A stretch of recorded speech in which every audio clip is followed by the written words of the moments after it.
entertained, and or bludgeon you with information. So my request is, give me a chance. If you have your laptop open, close it. If you have your iPad going or your phone going, turn it off for a moment. You are welcome to give up on me as soon as you would like. But let's start pretending that we're going to do some science. That we know what we're talking about, which I definitely do not. What am I talking about? So my name is Blume-Kohout. I am the co-director of the Quantum Performance Lab at Sandia National Laboratories. And we assess quantum computers, their performance, the performance of quantum computing components. This is us. The screen's not terribly big. There are some humans there if you're in the back. Trust me on this, there's a bunch of them. This is a picture of my group from a couple of years ago. And one of the main things that the Quantum Performance Laboratory is known for is gate-set tomography. We've got a software package and a website and everything.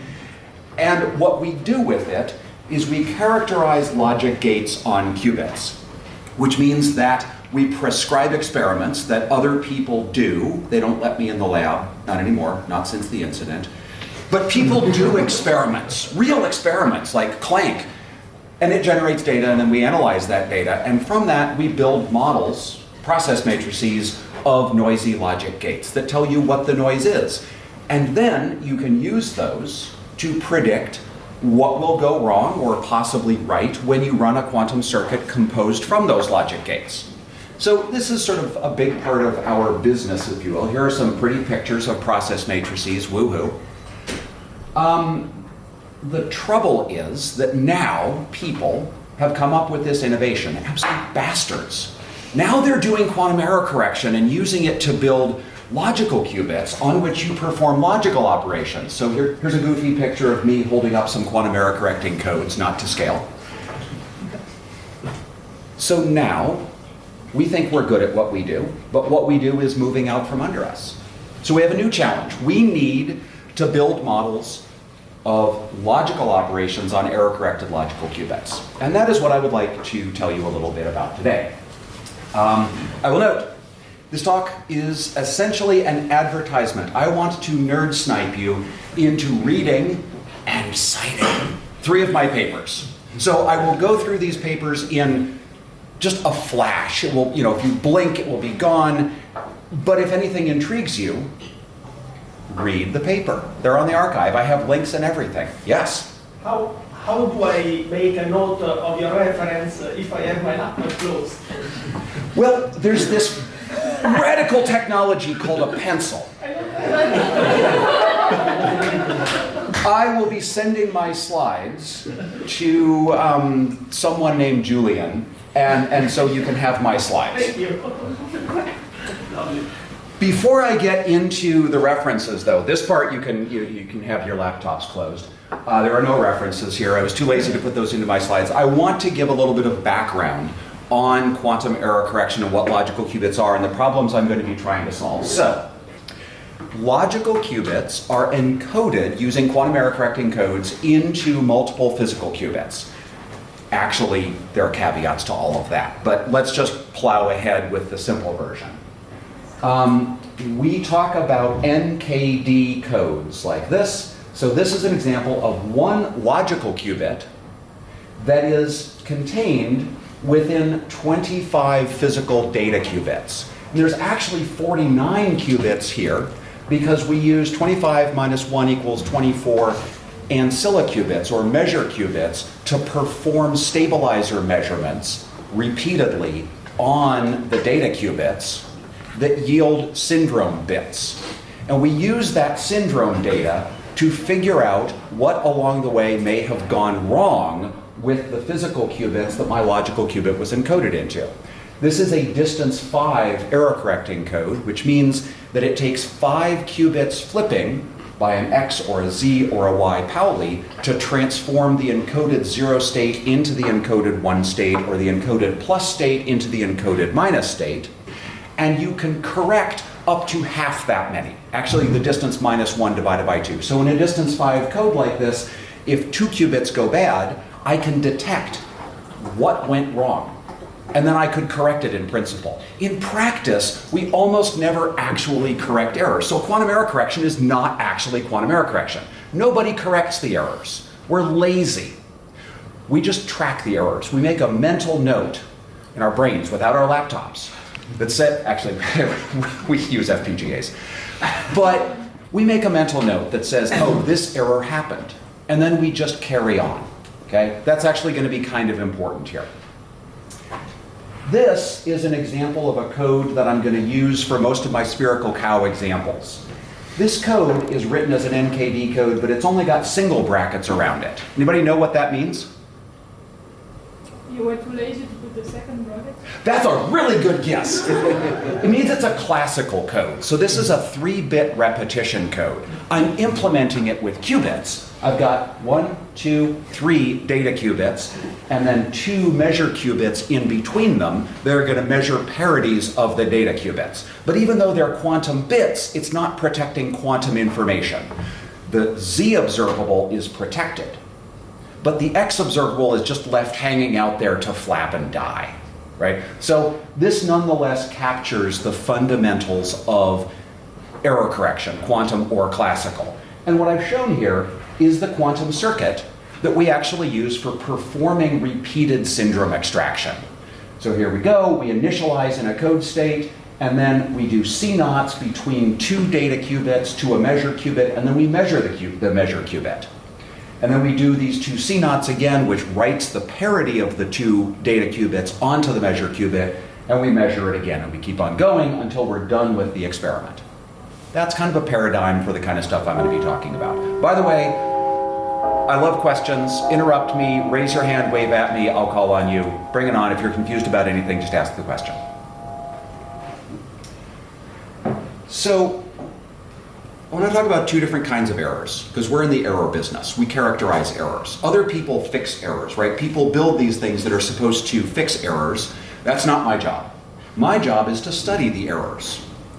And there's an interesting misconception about quantum error correction, which is that it fixes all the problems. That if you have an error-corrected logical qubit, you've corrected the errors, and therefore it doesn't have any errors. No, nothing is perfect. What error correction does is it fixes the leading order errors.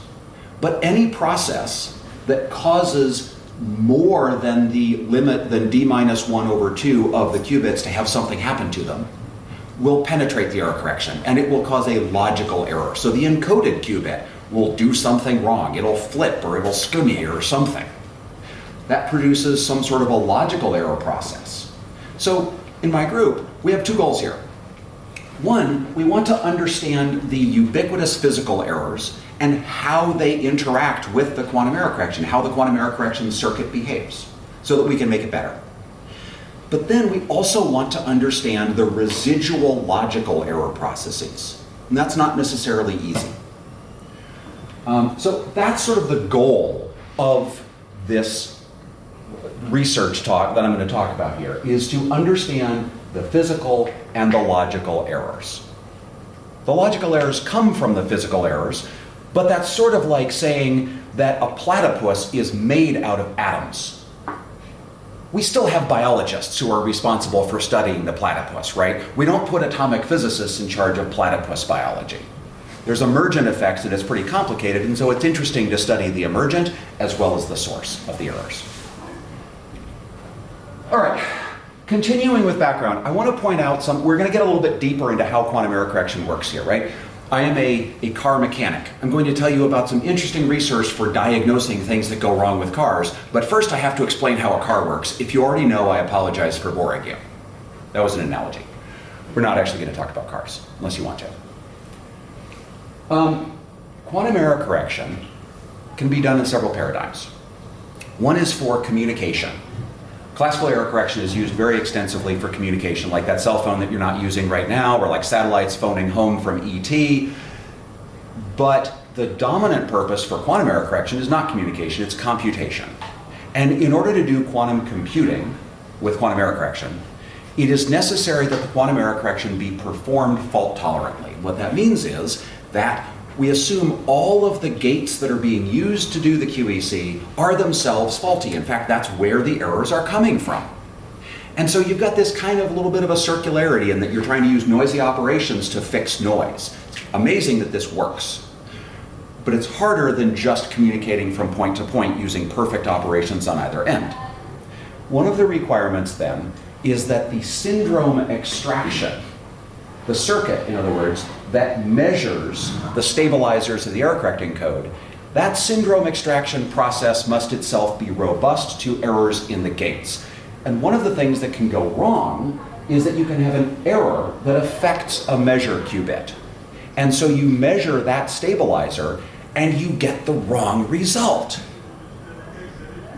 That would cause a problem because you would incorrectly think that an error had happened. The way that we fix this is by encoding in a repetition code. Or to put it more popularly, we repeat the syndrome extraction D times. There are other ways of doing fault-tolerant syndrome extraction, but the easiest is just to do it over and over and over again, right? So this is an example of now a distance 5 repetition code where I've done 4 rounds of syndrome extraction. Repeat, repeat, repeat, repeat, right? And the reason is that this measurement error here caused one of my syndrome bits to flip incorrectly. There was no error on a data qubit. All my data qubits were fine. But I saw a syndrome. If this was the only round of data that I had, I'd be screwed. I'd make a wrong decision. But I can look and I can say, it flipped, but then afterward it wasn't flipped. That must have been a blip. Like in the Hail Mary movie, blip A. This was just a blip, and it wasn't persistent, and therefore it was probably just a measurement error. And now, if you follow that, if you're kind of nodding like, yeah, I see how you did that, you are doing decoding. You are decoding a fault-tolerant quantum error correcting code. Because that's what decoding is. Decoding is nothing other than looking at syndrome data, multiple rounds of syndrome data, and figuring out what happened. And once you've figured out what happened, you can make it go away. Knowledge is power. So let's look a little bit more carefully at this syndrome history. I like to call these things syndrome carpets, but they told me that I couldn't, so I have to call them syndrome histories. So what I've done here is I've measured the 4 stabilizers of this 5-bit repetition code, and I've done it 4 times. I measured them all in the first round, and what I saw was that the parity of these 2 data bits was even. Great, so they're still the same. I started them in the all 0 state. I would like them to stay in the all 0 state. The parity of the next 2 was also even. The parity of the next 2, great. 0 syndrome measurements are happy syndrome measurements. It's when I get an odd parity when I was supposed to get an even parity that I know something has gone wrong. Then I measure again, boom, I've got a blip here. I wonder what's going on. Maybe one of these 2 qubits, one of the 2 data qubits that are on either side of the second measure qubit, maybe it flipped. So I measure again. Nope, back to 0. Okay, I can figure out that that was a readout error. However, these 2 parities here have flipped. Now, you've probably figured out by now that this pattern actually corresponds to the exact errors that I've drawn in up here, where a red blotch is an error. So this error just affected a measure qubit. It didn't get reflected in the data qubits, but this one flipped a data qubit. And when it flipped this data qubit, it flipped the parities of these 2 and these 2 from even to odd. And so now I've got 2 odd parities next to each other, and they are persistent because the data qubit stays flipped, right? So I see them again in the next round. And so I can look at these things and I can say, okay, I can see what's going on. This was a readout error. This was a data bit error that flipped 2 parity checks and stuck around. That's how decoding works. And my goal is to parse this syndrome data in a way that allows me to learn about the errors that are affecting the circuit. Any questions? Because we've hit the basic. Yes? Question. So here talking about error, which kind of error can be brought here? So like I don't know, like Pauli error or like phase error? What kind of error? So one of the cool things about quantum error correction is that performing the syndrome measurements collapses whatever process occurred into a Pauli operator. Just as you can collapse a quantum state by measuring it, in this case, you can, for all practical purposes, collapse the operation that happened into a classical basis. And the classical basis of operations that stabilizer codes collapse into is Pauli's. So I am not assuming that the noise model here was Pauli noise. It could have been unitary coherent over rotations or amplitude damping or God knows what. It was, but then once I did the stabilizer measurements, kaboom, I actually crammed it into Pauli form. So these are Pauli X operations that I've detected. They might have been coherent rotations before I did the stabilizer measurement, but I did the stabilizer measurement and that collapsed it into a Pauli. So I'm making no assumptions about where the noise came from, but I am squishing it into Pauli form by performing the stabilizer measurements. Yes? I was going to ask exactly this. So I mean, this is perfectly clear for the data qubits. What about the syndrome qubit? I mean, if you have a continuous leakage as an error in your syndrome qubit, does the same argument apply, or aren't you by any chance going to collapse into a detected error and then keep it? So my point. So there are some subtleties. If your syndrome qubit does a small rotation and not a complete bit flip or phase flip. Yep. There are some subtleties, but the 95% answer to your question is that that argument does apply because I am, see this little measurement box? I am literally measuring the syndrome qubit directly. So I collapse the syndrome qubit directly by measuring it. Or sorry, the measure qubit, the ancilla qubit, whatever you're calling it. I collapse the data qubits indirectly because they have been pre-measured, as we say in decoherence theory, by these C-naughts. But the short version is, yes, I am collapsing everything here. There is room for non-Pauli evolution, but I don't want to get into that right now. Yes? If say, one of the C-naught gate is have a bit of error, that's a 2-qubit error, then how is the measurement and collapse? So it depends on what the error is. And again, this is a fascinating question where I just don't have time to go too deep if I'm going to even make through half of my slides.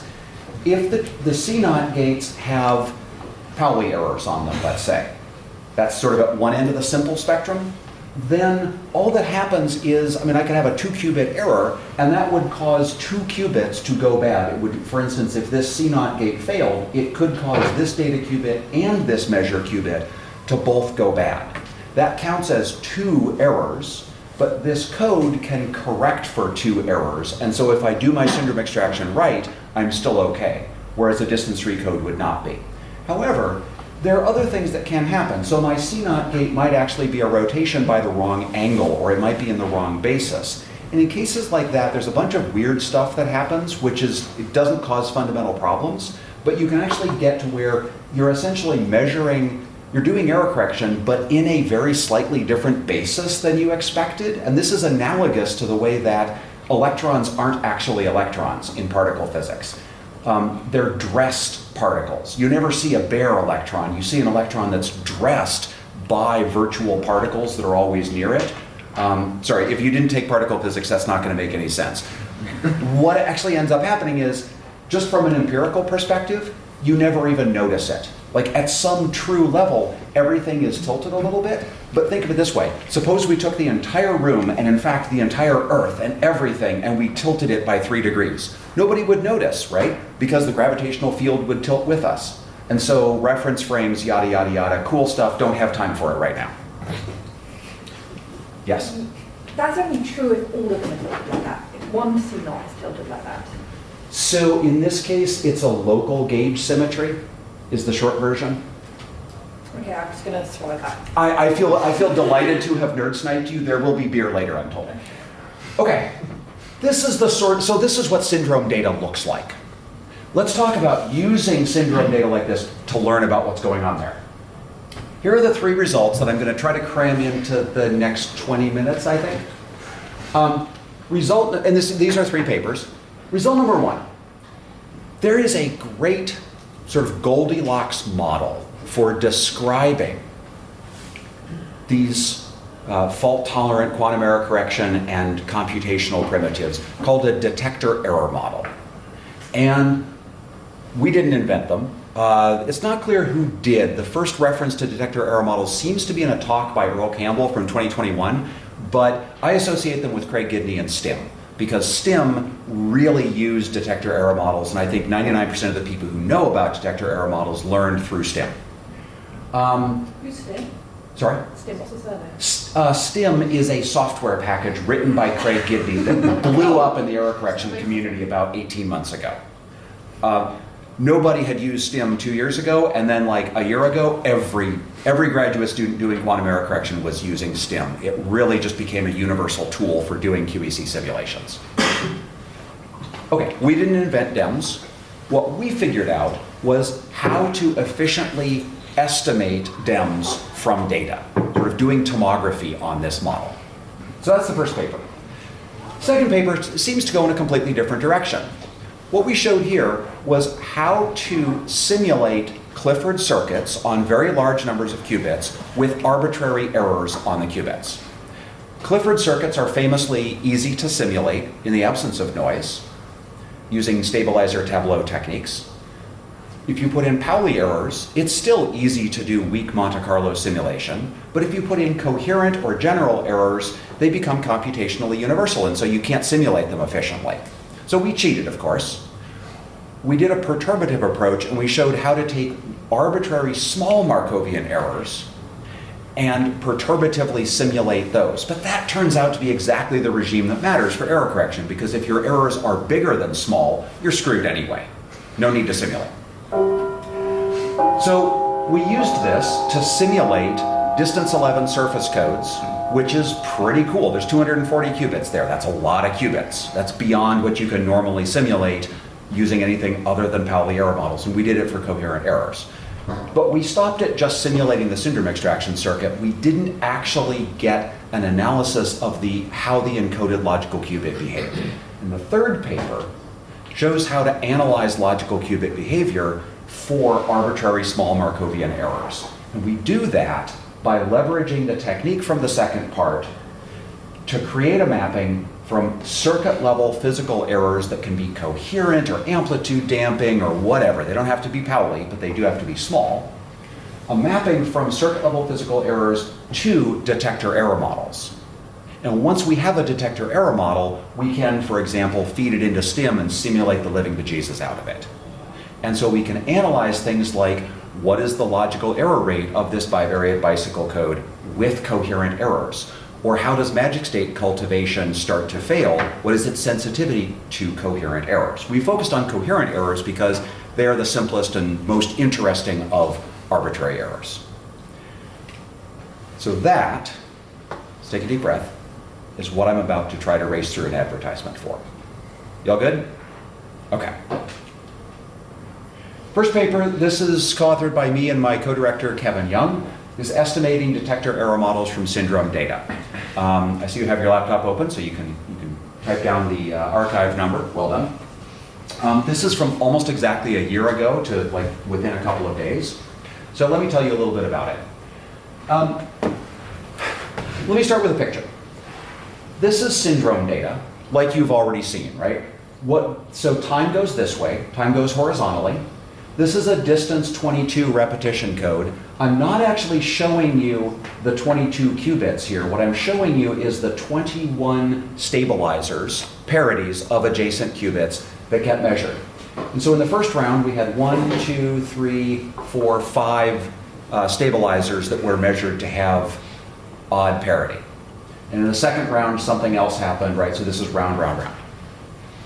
All right. So this is a simulation, by the way. So this is what the raw syndrome data looked like. My goal here is to analyze that syndrome data and learn a predictive model of the qubits involved in my logical qubit. So how can I learn something from staring at this? I can start by just looking at it heuristically. I can sort of identify some signatures. For example, look at right here. Nothing happened, boom. 2 stabilizers right next to each other flipped. And they stayed flipped. Anybody have a hypothesis for what that might have been caused by? The qubit in the center getting kind of error. Yeah, That's what a data qubit error looks like. So this is going back to the particle physics analogy. This is like looking at a cloud chamber or something and being like, oh, I see this symptom. I'll bet what this was a neutrino bouncing off of a tauon, or okay, I don't actually know particle physics. What about this one? Anybody have a guess as to what that is?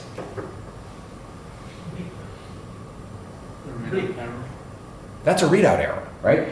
It's not associated with, and it doesn't come in a pair. And data qubit errors always flip two stabilizers.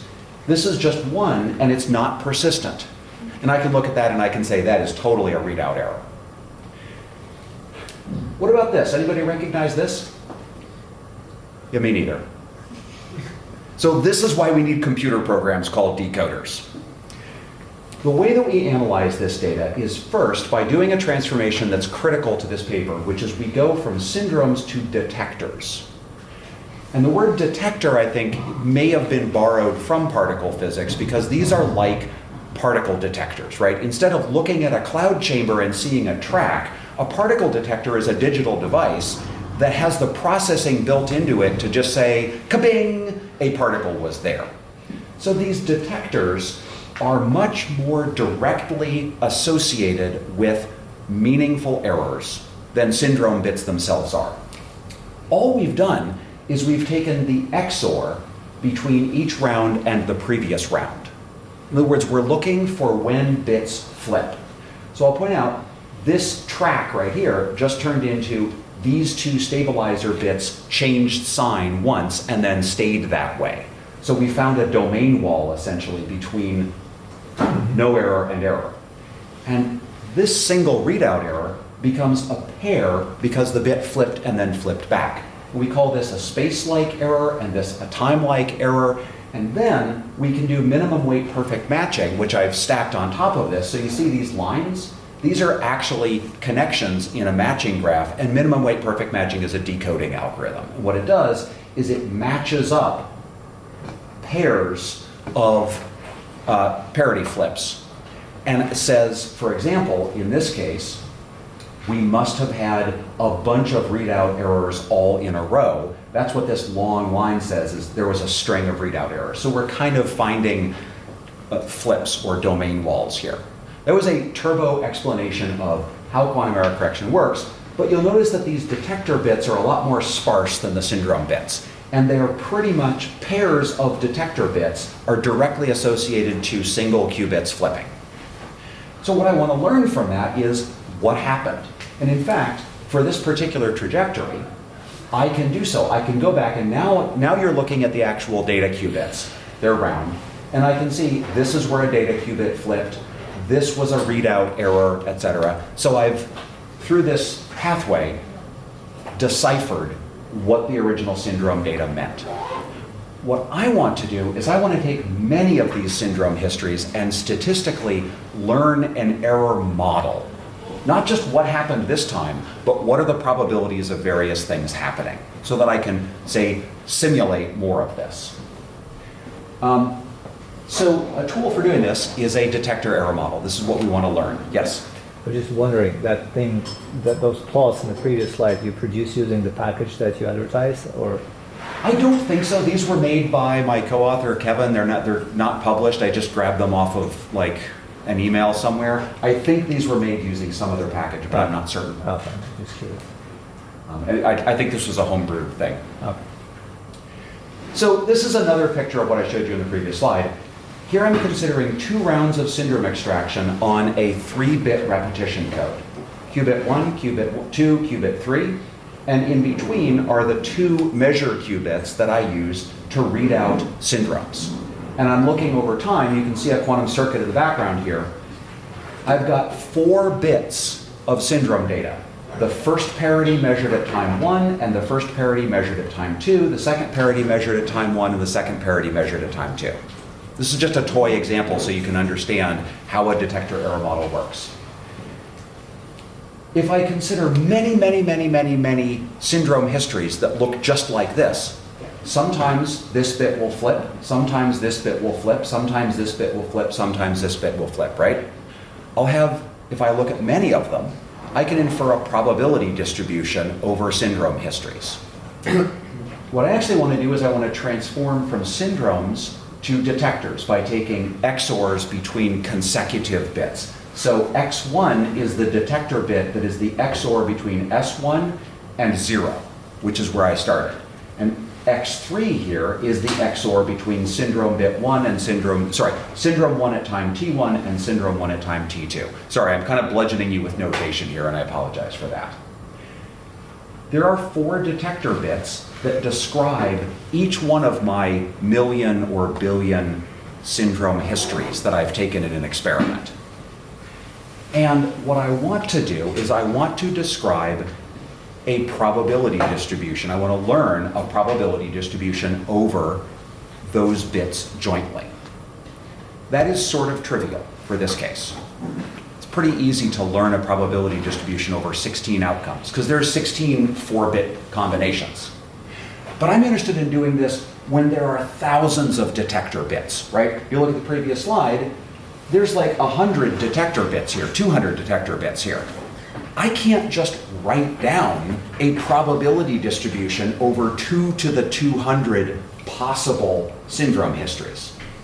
That would take more memory than I have available. So I need to be clever. We need an efficient model for detector errors. And to do that, we represent our probability distribution by a sparse list of what we call DEM events. So this is an example of a detector error model represented this way. There are 1, 2, 3, 4, 5, 6, 7, 8 events that can happen. If event 1 happens, it flips the first detector bit, but not the other 3. That's the definition of event 1. If event 2 happens, and I've labeled these events by, I'm not going to explain. The labeling here is non-obvious. If event 2 happens, that is an event, that is an error that flips the first 2 detector bits. It flips this detector bit and this detector bit. There's another event down here at the bottom that just flips the 4th event. There could in principle be up to 16 events, but in this arbitrary example that I've put here to illustrate, I only have 8 events. If I had all 16 events, then this would not be any savings. It wouldn't be any more compact than just a brute force probability distribution over 16 different possible detector strings. But in general, the number of events that can happen corresponds to the number of different errors that can happen in your QEC circuit. And because of that, it's pretty short compared with 2 to the 200 or something. And so in a detector error model, each one of these events has a probability. These are not exclusive probabilities. Either this event happens or it doesn't. Either this event happens or it doesn't. Either this event happens or it doesn't. And if it does happen, the first one flips the first bit. If the second event happens, it flips the first bit and the second bit. Both of them could happen, in which case the first detector bit would get flipped and flipped back, and the second detector bit would get just flipped once. So what we do to generate data as we go through, we generate a random number to see whether each event happened or not, and then we XOR together the bit strings for all of the events that happened to happen in that run. And that's a way of simulating an actual QEC experiment and generating detector histories from it. This is what a detector error model is. There's been a bunch of work that I didn't put the citations here for about trying to learn this, and it all leads to sort of complicated gross formulas that don't scale. What we figured out is that if you change variables, you get a very simple result. Instead of talking about the expectation values of the detector bits, which are the probabilities that the detector bits flip, we instead look at the polarization of that detector bit. It's a very simple transformation of it, but if the detector bit has a 50% probability of flipping, then the polarization is 0. So a maximally random bit has no polarization. And we also have polarizations for pairs or triples, any combination of bits. These are basically Pauli operators of weight 1, 2, 3, or 4. So we change variables to polarization. We look at the logarithm of the polarization. How did we figure out to do this? Screwing around with it for weeks until something happened to work. And then we transform the event probabilities in the detector error model to attenuations, which are basically the logarithm of a similar quantity for the DEM probabilities. And then magically, there's this extraordinarily simple result, which is the list of all the attenuations, which is a 2 to the n element vector, is just the Fourier transform over z2 to the n, aka the Walsh-Hadamard transform of the vector of depolarizations. Walsh-Hadamard transforms are a little bit non-trivial, but not very. You can write them down very easily. Again, I'm not trying to explain this in detail. The paper's like 12 pages long, but I'm trying to give a flavor of what we do.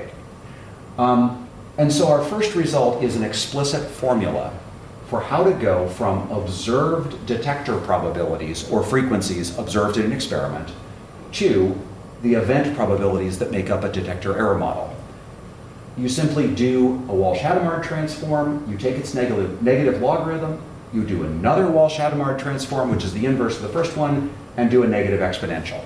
And here's the thing that I think is really weird and cool about this. It seems like you ought to get back to where you started from, right? We did a Fourier transform and we undid it. We did a negative logarithm and we undid it. But these transformations don't commute with one another. And so you go around in a spiral, sort of, and you end up in a different place where you started.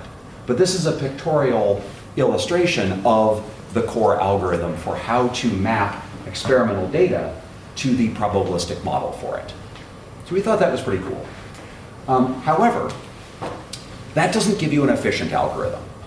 What that gives you is something that still requires 2 to the n storage.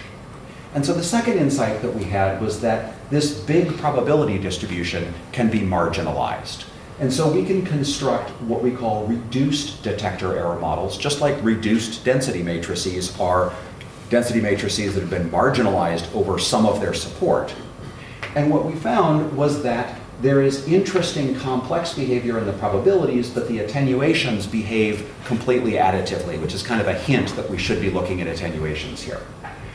And using this concept of a marginal, a reduced DEM, we came up with what we call a lattice pruning algorithm for efficiently learning sparse DEMs.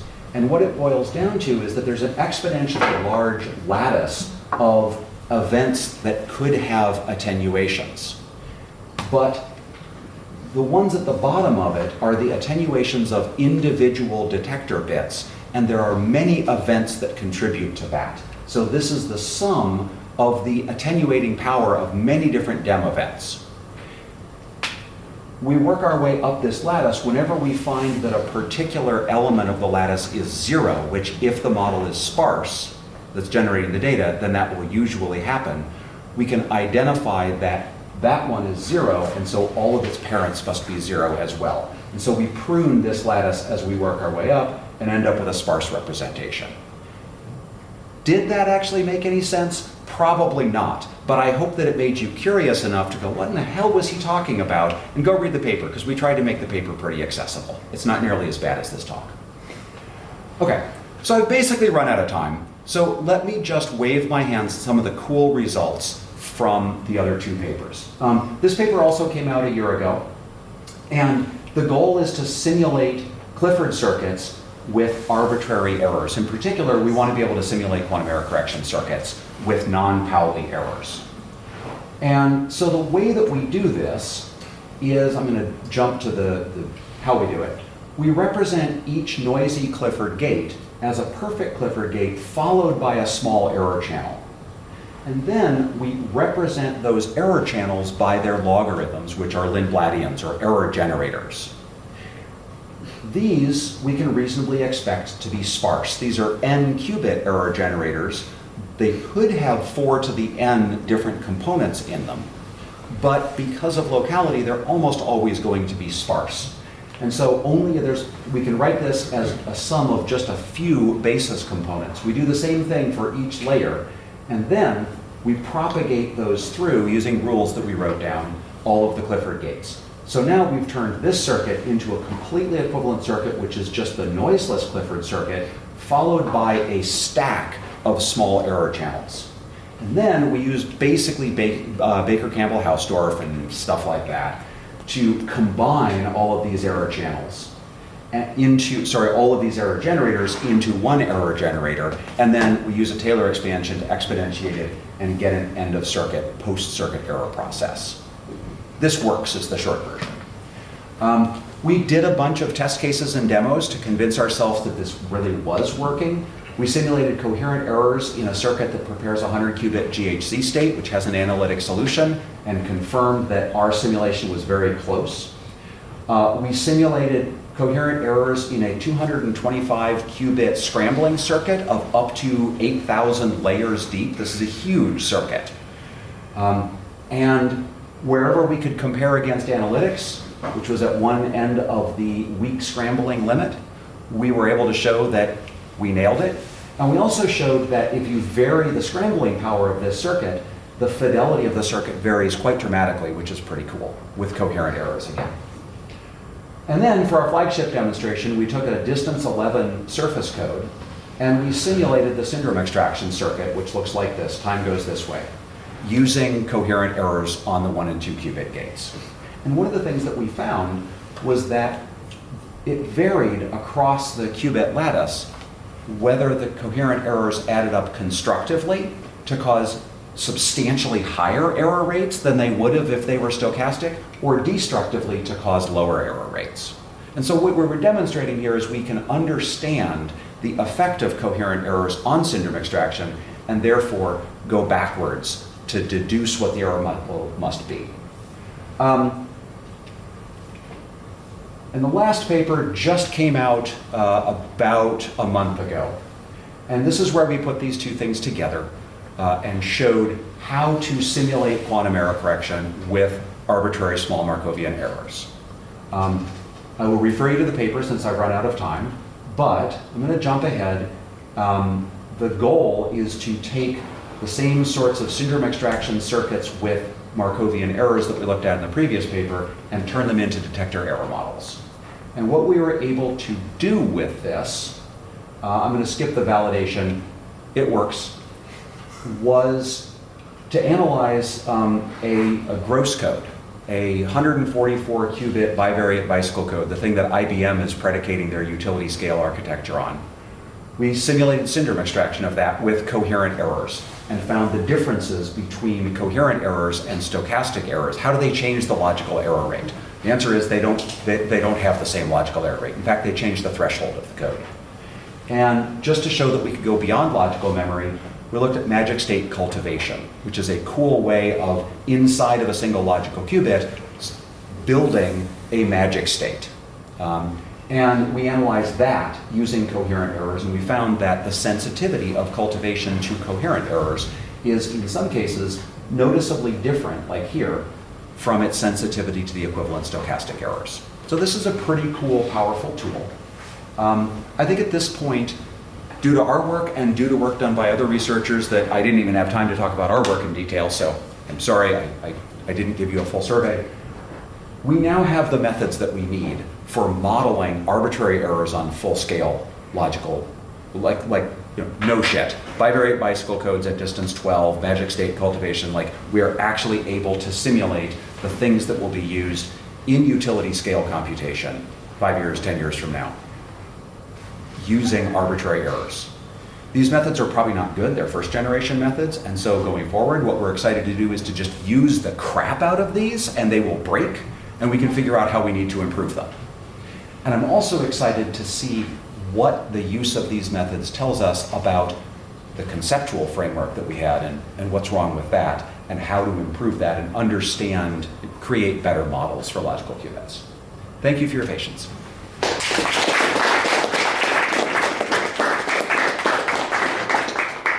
Yes, Very simple question. When you say we take the logger and we have the lambda, what do you mean exactly? Do you mean that you approximate e to the LT by identity plus LT? Let's see, so this would be here? Yes. Okay. This is based on a paper called A Taxonomy of Small Markovian Errors from 2021, and what I mean is we take a process matrix describing a noisy operation, and we factor it first into the perfect operation followed by an error channel. And if the noisy operation is not too noisy, then the post-gate error channel will be close to the identity. And then we literally take the logarithm of that near identity channel.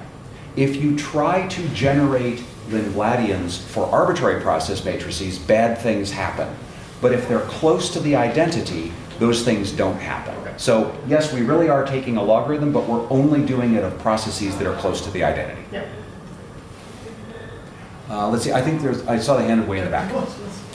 Yeah, so I was just curious when you discussed this sort of building of the error models, like you brought up the toy example of like a sort of a memory experiment, but I guess also like, I guess when you find this error model, it's sort of dependent on like the weight of what gates you're doing, because every gate sort of has different like error channels. So if you run some algorithm versus like a different algorithm, like you're going to get a different error model. Like, so is it accurate to say you can characterize the whole system with the error model that you get from one sort of algorithm? There was a lot there, and I would encourage, if I don't answer your question right, follow up with me offline. So the answer is every distinct circuit that you run, like syndrome extraction circuit, that's a logical identity. But there's a different circuit that would do cultivation, and there's a different circuit that would do a logical Hadamard, right? Every logical operation has a different circuit on the physical qubits that implements it. And each one of those will generate a probably completely different detector error model. So there's one detector error model for each logical operation on each logical qubit. So detector error model here is roughly analogous to process matrix. If I have an identity gate and I have a C0 gate, those have different process matrices. If I have two different logical operations, even on the same quantum computer, they'll probably have two different detector error models. So then how do you use that to simulate, like in general, like say an error threshold of some decoding when you don't know what algorithm you're doing necessarily? Like how do you make it general? Let's talk about that offline. Like the words are starting to get complicated. I'm not going to be able to give a short answer to that. Okay. Yes? I have a number question. So Okay. you use the 1D code sort of to illustrate, this method. But 1D code strikes me as basically that on a classical computer, right? It's just a bit flip correction. And my question is it fair to say that the system is quantum, but the way you analyze errors on this is basically classical? And hence it's possible, in such a complex system. So the answer is in the papers, the examples that we give are mostly surface code or bivariate bias. They're real quantum codes. Those are more complicated. For the purpose of giving a talk that could have been finished in an hour and a half, I used repetition codes as the examples. Those are spherical cows. A spherical cow is not a real cow. There are real cows in the papers. But moreover, I would say these are not codes that could run in a classical computer because we are modeling them using qubit dynamics. They are codes that protect only classical information, but in a system of qubits. And actually, so Google in their big D=7 surface code paper did a bunch of repetition codes with very high distance on their Willow system. It's really useful. They're not quantum codes, they're classical codes, but they're run on quantum systems and you still have quantum noise. Right. So. But in your analysis, where is the quantum part? Just curious. When you do the calculations, in which parts of it you really need to run a quantum calculation, and where can you just map it onto some classical random process? So this is actually a philosophical question that you're asking because in fact I meant more like a technical question. No, but it's actually I'm saying it's not a technical question. Okay. It is actually a philosophical question because what makes something quantum? Right now we all do quantum mechanics, right? But is there anything quantum about our communication? No, we're communicating classically. We are classical processors. We do quantum simulations on classical computers. So there's not actually you're presuming a quantumness to a calculation, and what I'm saying is all calculations are classical. We need to change the question a little bit. Okay. But that's a great beer conversation. Thank you. Yes? So in the previous part, when you mentioned you can essentially assign some probabilities for some events that likely can occur. So this can give you an idea of what's the most likely combination of these events that happened. But for large sizes, the most likely event will still have a small probability compared to the combination of all other possible events, right? So how do you actually know that that's what happened and not one of the many other possibilities? Are you asking about decoding? Yeah. So there is a difference between most likely and most probable. And if we're doing forward simulation, then we're concerned with the probabilities of events. If we are doing deduction, decoding, then in classical decoding, you actually use a frequentist statistical inference technique to identify the most likely cause. Weirdly enough, in quantum, there are no maximum likelihood decoders. They are only maximum a posteriori decoders. And so in the decoding process, minimum weight perfect matching, which I alluded to, is an example of a map decoder under certain assumptions, which means it picks the error that was most probable conditional on the syndrome data. It's a Bayesian construct essentially. And indeed, so usually, once you do that, you find that the most probable error has a probability, this is conditional probability, has a probability very close to 1 in the posterior, and that means that you've successfully decoded. But not always, and this is where most probable error class decoders can sometimes be very important to outperform most probable error. Now, I suspect that I misinterpreted your question, and if I did, ask me offline, but I tried to give the best answer I could. Another way of formulating is, does it ever happen that the raw syndrome data can be interpreted in different ways with similar probabilities? If so, then you probably have a logical error. Okay. Right? So in other words, the part that maps to your question is where I said, conditional on the syndrome data, your posterior distribution over possible error patterns should be extraordinarily sharply peaked. In fact, the value of the map posterior estimate, the probability on that one is 1 minus the logical error probability, because you guess that one, and then if it was any of the others, you guessed wrong, and that means your decoder failed and you just had a logical error.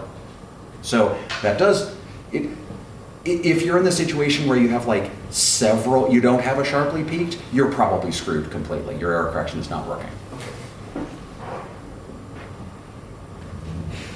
Any questions? Yes. I guess here we're talking about the experiment of surface code. Sorry? I think in your talk you may talk about the example of the surface code. Right. This kind of thing also works for other like code? Yes. All the algorithms here will work for any LDPC code. Interestingly, the DEM estimation algorithm breaks down for high density parity check codes, which is an interesting technical detail, but for any LDPC code, which includes the surface code and repetition codes, they work for those. It has to do with the sparseness of the sparseness of the detectors that get flipped by any individual event. In an LDPC code, a single qubit flipping will trigger a small number of parity checks. But in a high density parity check code, it might trigger a lot of them, and then our algorithm breaks down. If that is all the questions for now, we should probably clap him again first.